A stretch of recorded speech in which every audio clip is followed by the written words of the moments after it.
O que nos torna injustos como eclesia? A morosidade dos processos e toda a burocracia administrativa e financeira ou o próprio cerne eclesiástico corrompido? A eclesia não tem essa burocracia. Quem tem essa burocracia é a instituição. A eclesia é a igreja de Jesus Cristo que Jesus vem buscar no arrebatamento. Essa é submissa ao Espírito Santo, lavada pelo sangue, etc. Só que a instituição é esse mesmo. É burocrática, ela tem é seletiva, como disse o Paulo, é complicada. E a corrupção está no cerne da instituição. No cerne da eclesia, você pode ter irmãos em estado de pecado que serão devidamente corrigidos pelo Espírito Santo, confrontados pela comunidade e trabalhados para voltarem à sensatez. Mas não na eclesia os ímpios não sobrevivem, mas na instituição sobrevivem. A instituição não se baseia na Bíblia e não se baseia no Espírito Santo, se baseia nos estatutos. Então você pode achar brechas nos estatutos e simplesmente comandar a instituição e ponto final. E não tem o que fazer. Não tem o que fazer. Porque é assim que funciona, é uma condescendência nossa para com o Estado. E certamente você sabe que essa, no início da igreja primitiva, foi um grande problema, uma grande luta sobre qual deveria ser a relação entre a igreja, a eclesia e o Estado. Até que o Estado venceu e a eclesia se submeteu à instituição. Então isso é uma luta de séculos e que continua aí diante de nós. Agora, portanto, como eclesia, nós somos justificados, lavados pelo sangue do Cordeiro e estamos sendo conduzidos pelo Espírito Santo.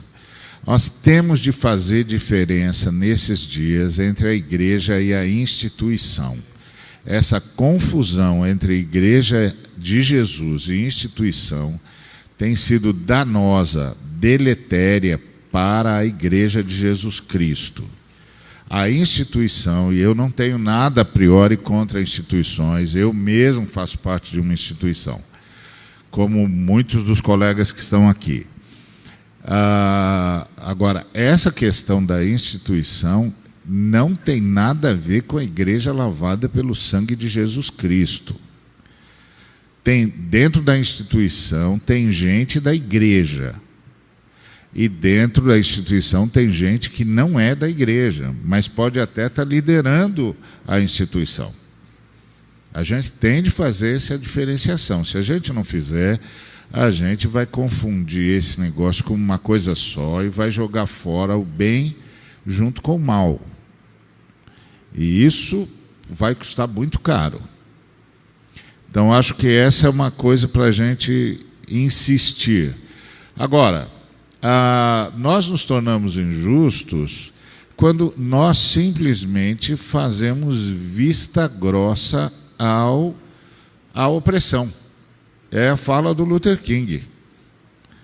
Você está vendo a opressão, você está vendo que o sujeito não está exercendo o seu papel social adequadamente, que está oprimindo os mais vulneráveis, e a gente não fala nada. Nesse sentido, a doutrina da submissão à autoridade dentro de uma interpretação fundamentalista é absolutamente danosa.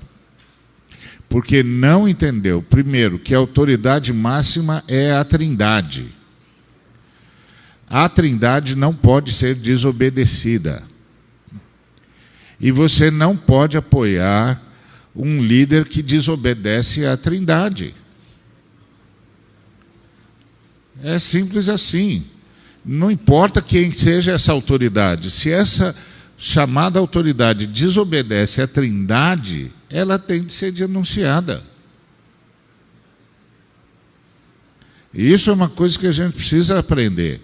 E em relação ao Estado, a autoridade, num processo democrático, que inclusive é fruto da fé cristã, é o povo. É o povo, é a sociedade civil que elege, que escolhe, que vota. Então, todo o Estado, todos os agentes do Estado precisam ser vigiados por meio de controle social. Não, esse messianismo que está dividindo o Brasil é deletério, é destruidor. Todo mundo é eleitor no dia da votação. No outro dia, todo mundo é fiscal. E é fiscal do sujeito que elegeu. E aí vai ajudar o sujeito a governar. Como é que nós ajudamos as autoridades a governarem? Estando lá, vigiando e ajudando-os a cumprir o mandato para o qual foram eleitos. E cumprir a Constituição. E fazer o que se espera que eles façam. Então, até o dia da eleição, eu sou eleitor. No dia seguinte, eu sou fiscal. Sou fiscal do sujeito que eu elegi. Parece que nós estamos conseguindo fazer uma coisa absurda na democracia, que é transformar o eleitor em correligionário. O eleitor não é correligionário. O eleitor é aquele que vota num dia e no dia seguinte vigia aquele em quem votou para que esse de fato cumpra o papel para o qual foi designado. O eleitor não é correligionário. Isso tem de ficar claro. Então, aí acontece que estão conseguindo transformar o eleitor brasileiro em correligionário. E a eleição não acaba nunca. Esses dias um colega veio falar comigo, eu falei, meu filho, a eleição já acabou. Eu não estou mais pensando em eleição, meu filho. A eleição já acabou, agora eu sou vigilante. Eu sou vigilante de quem está no poder. Você não gostou da pessoa que foi eleita nessa dimensão? Eu não gostei da pessoa que foi eleita noutra dimensão. Agora o que eu vou fazer? Você mata aquela pessoa e eu mato a outra? É assim que nós vamos construir uma nação? Não, vamos vigiar os dois. Eu sou eleitor, não sou correligionário, entendeu? Sou eleitor. Exerci o direito de eleição, agora exerço o direito de vigilância. É assim que funciona, senão não vamos construir nação nenhuma. Aí, se virar correligionário, fica injusto. Não importa de que lado. Porque fica cego. E tudo que o Brasil não precisa é de uma cegueira, como diz o Saramago no texto dele. Agora nós precisamos de vigilantes. Não importa quem ganhou a eleição, agora nós todos somos vigilantes. E somos cooperadores, porque nós vamos ajudar o sujeito a governar direito. Porque é quem está lá agora, só. Agora vamos ajudá-lo a governar direito. Como nós vamos fazer isso? Sendo justo. Primeiro, reconhecendo as regras do jogo. Venceu, está vencido. Segundo, agora eu vou ajudar você a governar. Como é que eu vou te ajudar a governar? Vou vigiar você e vou fazer tudo para que você não faça outra coisa senão aquilo que a Constituição manda você fazer. Pronto, estamos construindo uma nação. Eu acho que a pergunta, do jeito que está formulada, terceiriza a injustiça. Eu sou injusto por causa dos outros. Eu sou injusto porque a instituição religiosa é morosa e burocrática. Eu sou injusto porque a burocracia administrativa financeira não me ajuda a fazer justiça. Eu sou injusto porque a minha denominação é isso. Eu sou injusto porque a minha igreja local é aquilo. É uma forma de terceirizar a injustiça. Então, eu, quando pequeno, aprendi um ditado que tentei ensinar aos meus filhos. Quem quer, dá um jeito. Quem não quer, dá desculpa. Então, considerando que a fé vem pelo ouvir, e o ouvir a palavra de Deus, nós estamos o tempo todo, num encontro como esse, sendo interpelados pelo Espírito de Deus na direção da justiça, na direção da generosidade, na direção da solidariedade. E o que se espera de nós é que cada um, à sua maneira, se coloque de joelhos e diga para Deus: Senhor, eis-me aqui, envia-me a mim. E Deus há de colocar no seu coração um impulso, vai colocar na sua frente uma pessoa, vai fazer você receber um telefonema, vai fazer você esbarrar em alguém, e alguma coisa vai ganhar o seu coração, porque Deus vai responder à sua oração. E aí então você dá um passo de cada vez. É mais fácil a gente falar das pessoas famosas porque elas acabam sendo referência para a nossa própria caminhada. Mas eu não acredito que o Martin Luther King Jr. um dia sentou na cama e disse: sabe o quê? Eu vou me tornar o maior ativista contra a segregação racial dos Estados Unidos e, quiçá, da história recente da humanidade. Não, ele não fez isso.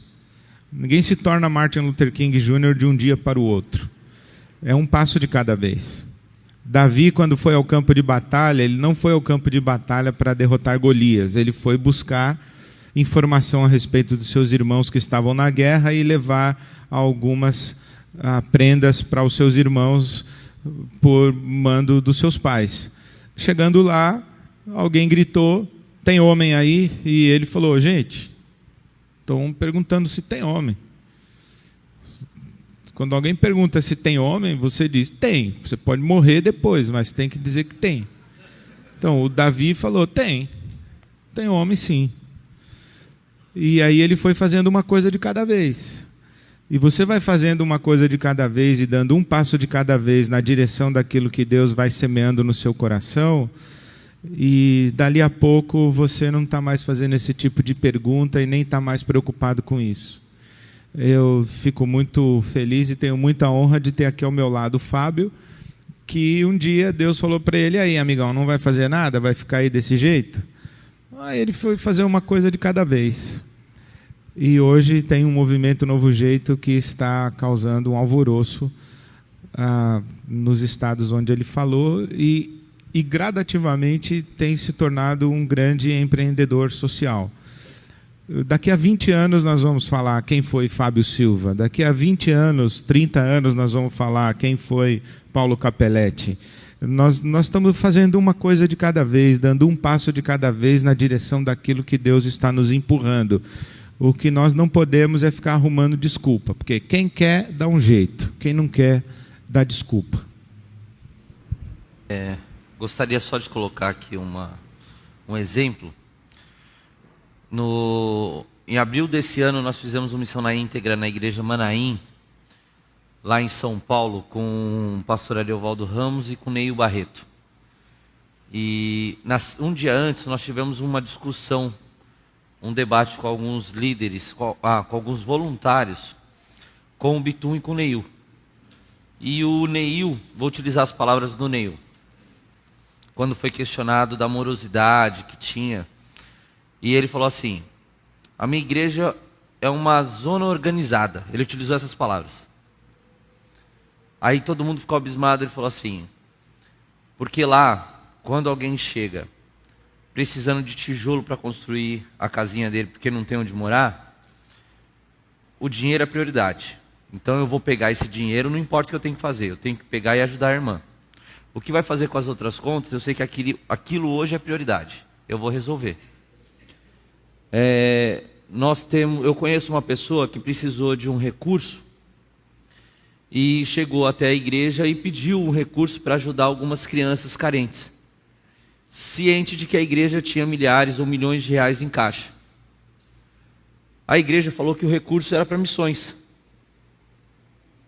que não podia dispor daquele recurso para ajudar aquelas crianças.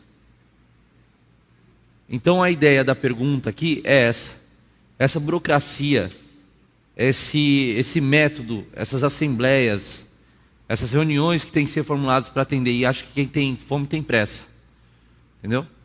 Então a ideia da pergunta era essa, eu não sei se foi bem explicado, então acho que foi eu quem bolou essa pergunta, então acho que eu errei na pergunta, entendeu? Mas agora está claro ou não? Agora está claro ou não? Gente, eu queria falar como pastor de igreja, viu? Porque tem gente que acha que fazer justiça é telefonar lá na igreja e falar: e aí, não vai ajudar as crianças aí da rua, não? Não, fazer justiça, meu amigo, é você assumir o compromisso. Ligar na igreja, qualquer um liga.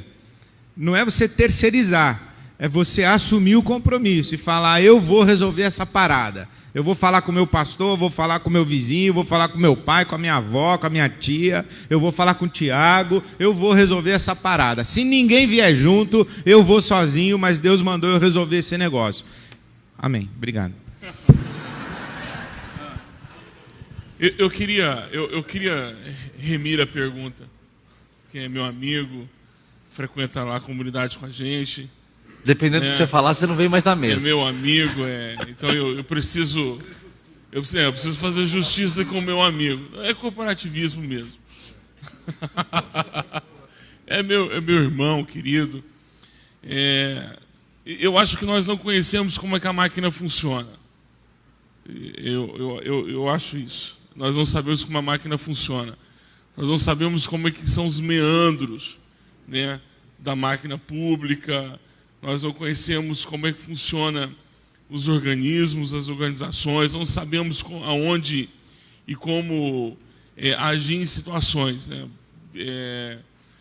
Quais são os direitos que nós podemos invocar e quais são os deveres do Estado que nós podemos invocar.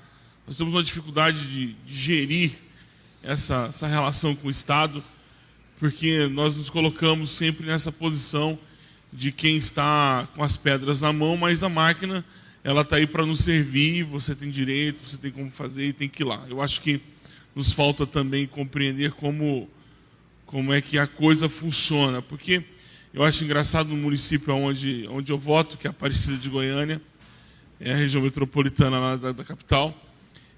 Todo ano, quando tem candidatura para vereador, eu vejo os caras prometendo: vou passar asfalto, vou trazer... Mas ele é vereador. Ele está concorrendo para vereança, ele não está concorrendo para se tornar prefeito. E tem alguns que prometem até mudar a Constituição. Então, tem uns caras que... Aí eu vejo, gente, esse cara tinha que sair preso, porque ele não tem condições de estar nenhuma, nem de prometer aquilo que ele diz que vai fazer.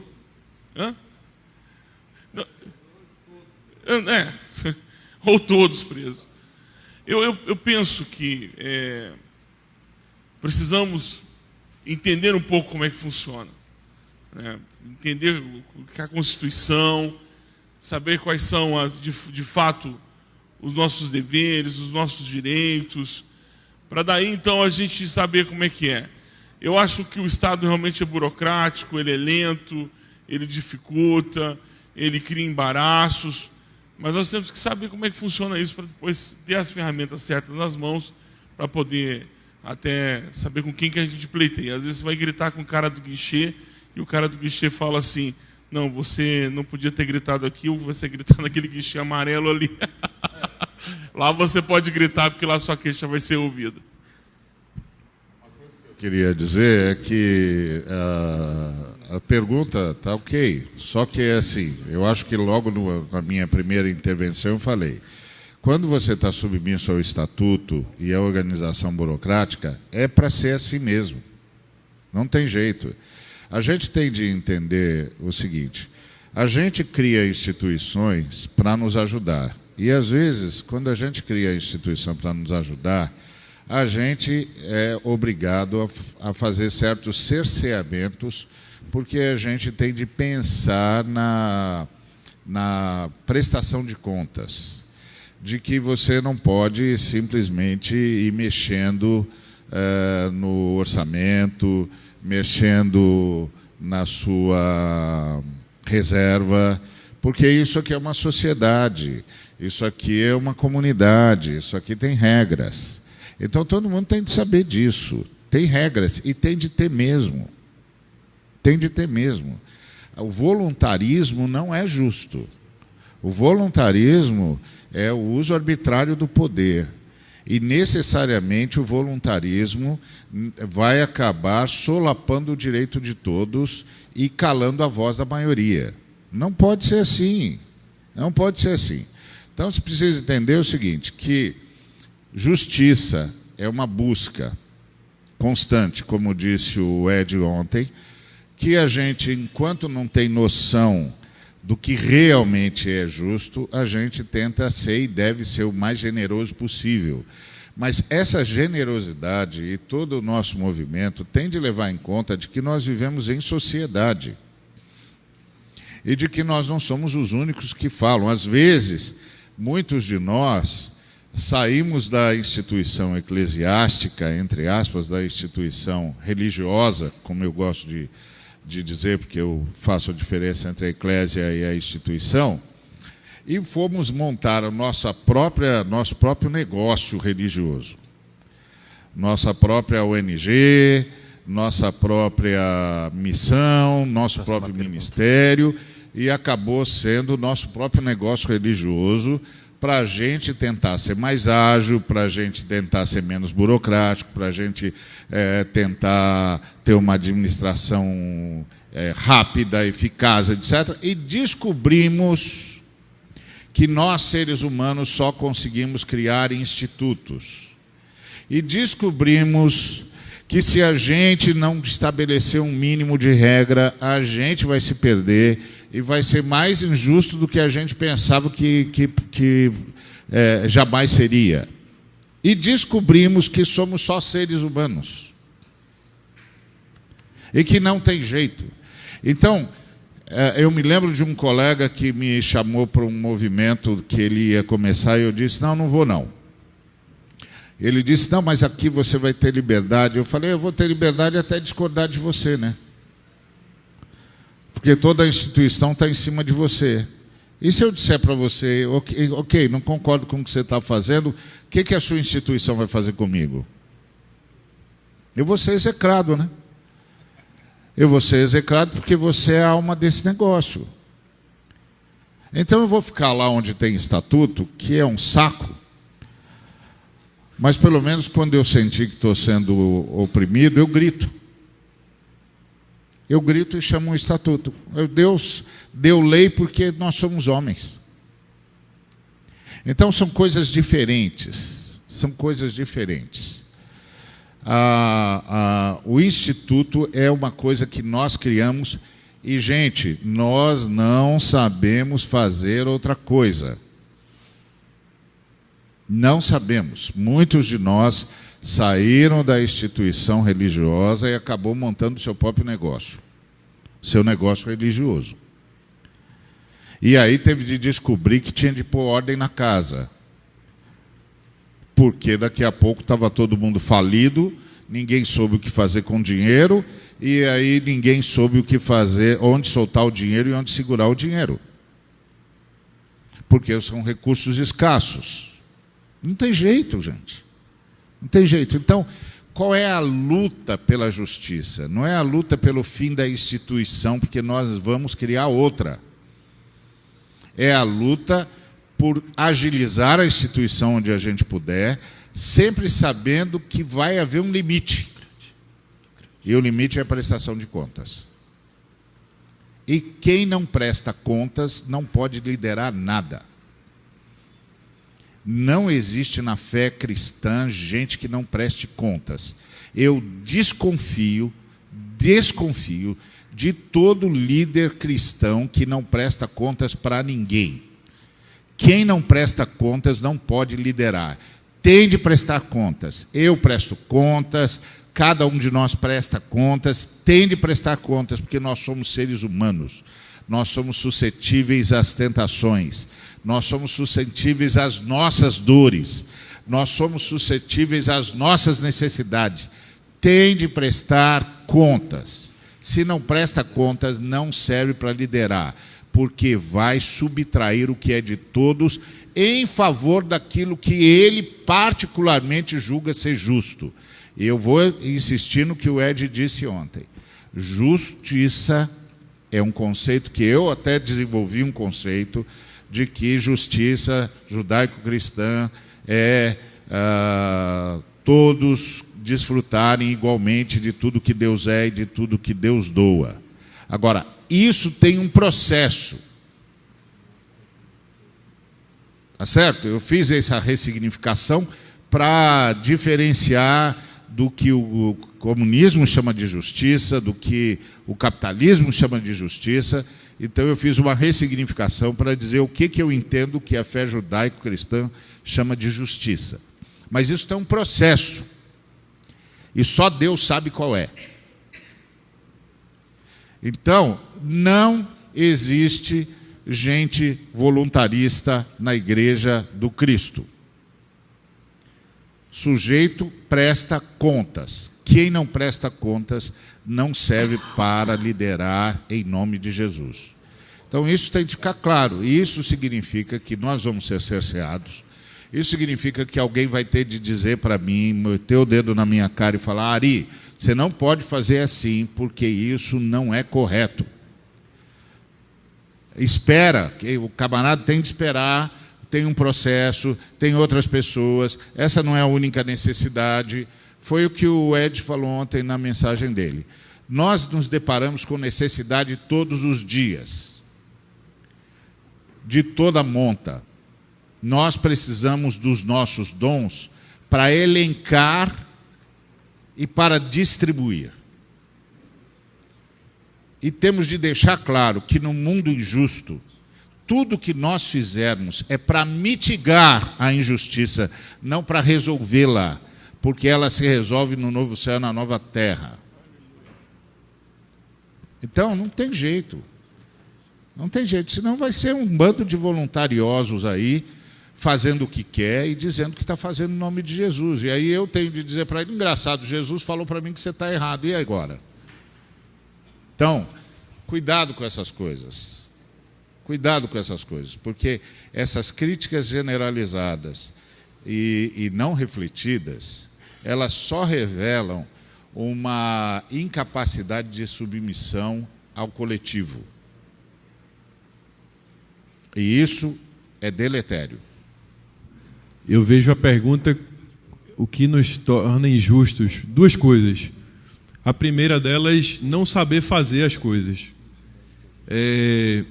A gente corre um risco muito grande de falar sobre missão integral, a teologia e etc. É o seguinte: a gente está na igreja porque a gente participa de alguns eventos sobre missão integral. A gente, nesse tema sobre justiça e etc., nós já somos uma exceção, porque a gente está militando nessa área. Esse tema já é um tema do nosso cardápio, e aí a gente vai para todas as conferências no Missão na Íntegra, e a gente compra todos os livros, e a gente lê todos os artigos, só que a gente fica só vivendo na teologia da missão integral. A gente fica ali bebendo, e no próximo congresso a gente está lá, mas entre um congresso e outro a gente não fez absolutamente nada. A gente só absorveu a teologia da missão integral. E grande parte das pessoas que não sabem fazer, elas não sabem fazer porque a gente também fala, mas do ponto de vista prático, às vezes a gente consegue ajudar muito pouco. E aí, cada um aqui tem uma expertise ou milita numa área mais específica. Como essa é uma área que eu milito muito, chega muito e-mail perguntando como é que faz, assim como deve chegar para vocês todo dia, toda hora. E engraçado que chegou uma semana passada de Santa Catarina e o cara já tinha mandado uns 10 e-mails. A dificuldade dele era que tem uma família muito humilde perto da casa dele e que o pai foi embora e deixou a mãe com não sei quantos filhos e esse pessoal nunca foi no cinema e etc, etc, etc. Depois do 10º e-mail eu sugeri ele, faz o seguinte, rouba a Kombi da igreja e leva esse povo todo para o cinema. Aí o cara roubou a Kombi da igreja, levou todo mundo para o cinema, pagou o lanche para todo mundo, mandou a foto, as imagens, e eu perguntei para o cara, pode publicar? O cara disse, pode publicar. Aí, segunda-feira, chega um e-mail do pastor do cara, parabenizando, porque sempre esperou que ele roubasse a Kombi da igreja. Esse não é o melhor jeito de ensinar. Mas a gente também sabe que muitas pessoas não fazem porque não sabem como fazer. Então a gente corre um risco muito grande de ficar de congresso em congresso, de leitura em leitura, de livro em livro, e absorver a teologia, mas não tornar isso em prática, não tornar isso em projeto, não tornar em o cara que roubou a Kombi e levou todo mundo para o cinema. Essa é uma coisa. A gente vai precisar ter resposta para a sociedade de como fazer. E a segunda coisa, que o Ed falou há pouco, que aí eu resumo numa palavra menos educado e menos arrumado do que ele falou. Preguiça. Preguiça. Delegar para o outro aquilo que a gente podia fazer. É assim, eu vi um vídeo do Ari sobre a visão mundial e etc, que bênção, aí eu fico lá tudo que o Ari fala, tudo que o Ari posta, e eu curto, e eu compartilho, onde o Ari está, eu converso, eu pego dica, e o Ari virou o guru daquela pessoa. De várias pessoas, muitas, milhares, Ed. Virou o guru. E aí assim, eu acho que estou fazendo alguma coisa só em seguir o Ari. E aí eu dou mais um passozinho, porque agora eu apadrinhei uma criança que o Ari sugeriu. Né? Não, mas que seja mais de uma criança. E que pegue o folheto, que pegue o material e leve para a sua igreja. E que saia de porta em porta, conseguindo mantenedores para várias crianças. Mas a gente fica naquele universo que o Ari, dentro da agenda do Ari, aquela porção, aquela fração que a gente pegou, a gente vai até ali. E a gente não constrói nossa história, a história que Deus quer fazer através de nós. Eu já falei isso numa palestra no Missão na Íntegra, que eu queria ser o Ed. Vocês viram isso aí, não? Não? Ah, queria ser o Ed. Eu olhava o cara e tal, vou falar... Hã? Vou falar igual o Ed e tal, não sei. Dava tudo errado. Eu não achava o texto, eu não tinha o trejeito, não tinha nada, absolutamente nada. Sotaque é completamente diferente. O Ed é todo organizado, eu sou todo...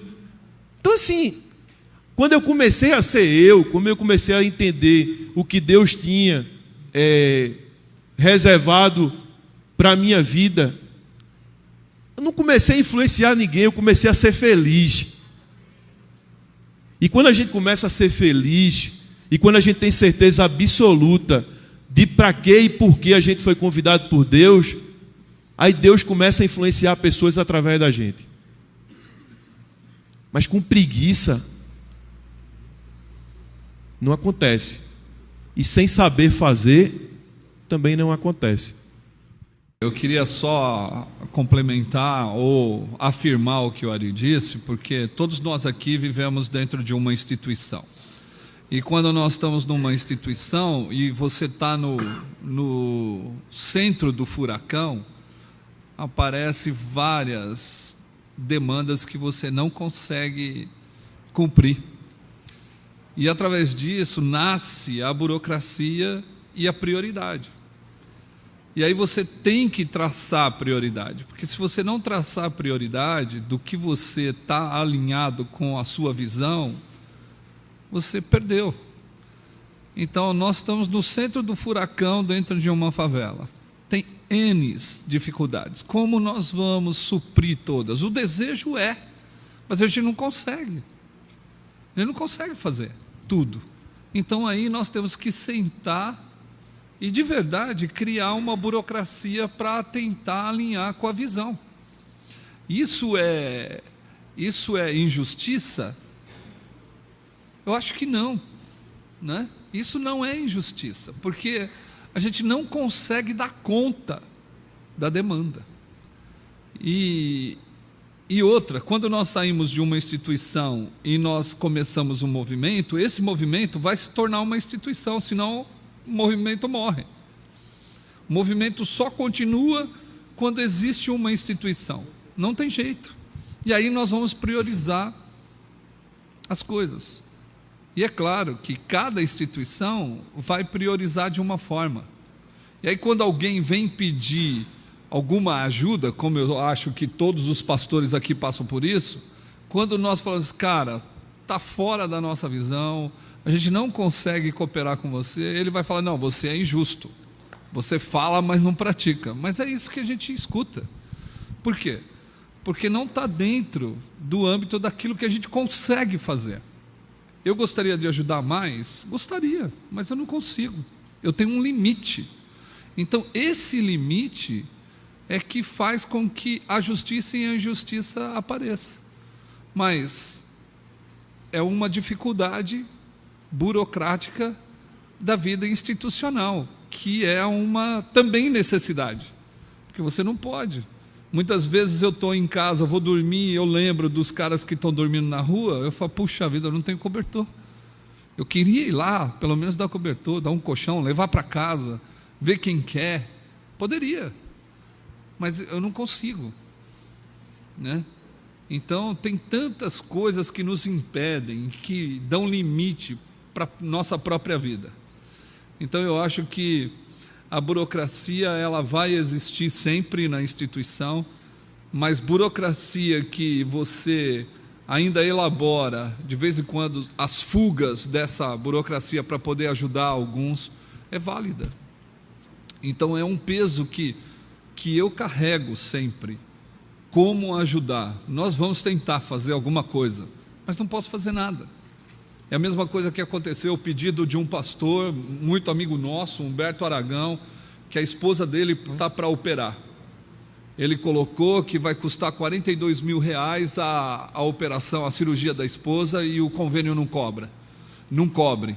É injusto, porque ele pagou há anos e o convênio agora não cobre. Qual é o nosso papel? Ajudar. E quando eu fui olhar na minha conta, eu pessoalmente, eu não tinha condições. Aí eu falei, meu Deus do céu, eu preciso ajudar esse cara. Então nós vamos entrar no cheque especial aí para poder ajudar. Que se dane o mundo. Depois a gente vai ver o que acontece. Por quê? Porque a vida dela vale, né? Mais, assim como a vida de alguns, assim como a vida de todos vale mais. Mas a gente sempre é afetado pela tragédia que está bem próximo da gente, como o Ed disse o exemplo do Holocausto. Então, vamos pensar um pouco mais na burocracia abençoadora, ou generosa, como está sendo colocado aqui. Vamos pensar mais em cooperar com as pessoas. Eu acho que todos que estão aqui podem cooperar mais do que já fazem.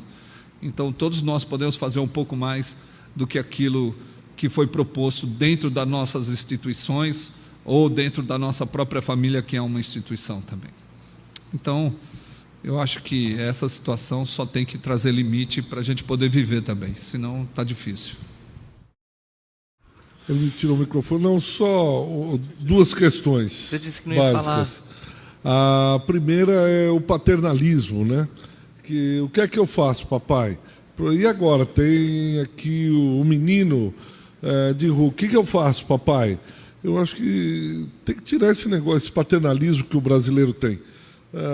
Vá, procura Deus, peça formação Eu gosto muito um desenho que passava, que era Corrida Maluca, e o Dick Vigarista lá falava: Mutli, faça alguma coisa. Né? Então, Mutli, faça alguma coisa. Rapaz, não sei, faça aí, eu também não sei. Bom, mas faça alguma coisa. E ele fazia, e se livrava, e dava certo. Então a gente fica sempre esperando que o pai nos diga o que fazer, como fazer, o grande líder, faça isso, faça aquilo. Rapaz, faz alguma coisa aí, se mexe, etc.